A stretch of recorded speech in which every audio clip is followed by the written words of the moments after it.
handcrafted, tangy, and delicious lime curd. Eat it right out of the jar or make it into your favorite pie or dessert.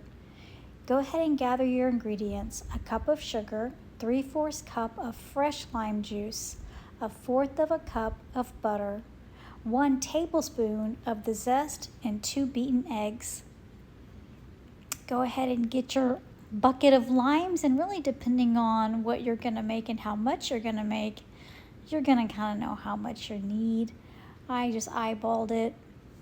I cut the limes in half.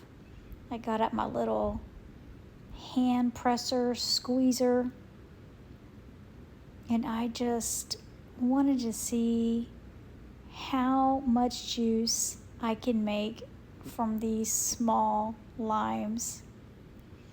I also got a little arm workout, which is always a good thing.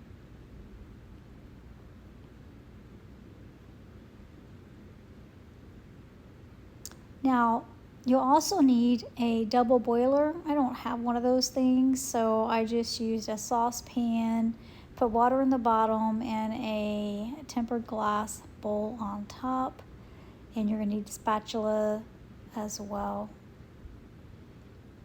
Once I cut the limes and made the fresh lime juice, I created a workstation closer to the stove where I was going to need everything readily available. Here's what I made. All right, so I have my little hand zester, and I got the zest of 3 limes. Don't worry about those other ingredients on the counter. I also was making tikka masala and some curry dishes right after that, so I just had those out. But I have about a tablespoon, maybe a little bit more of lime zest. I thought a little bit more, even better.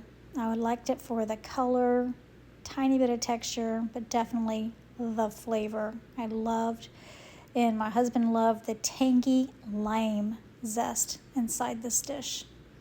All right, so place your sugar, your lime, butter, and the zest at the top of your bowl in the boiler.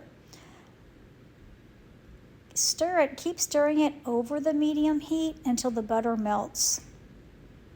I just kept standing there and stirring it. Butter melted, and then it was time for me to temper the eggs. So I tempered the eggs. I mixed 2 tablespoons of the hot lime mixture into the eggs, and I kept stirring it.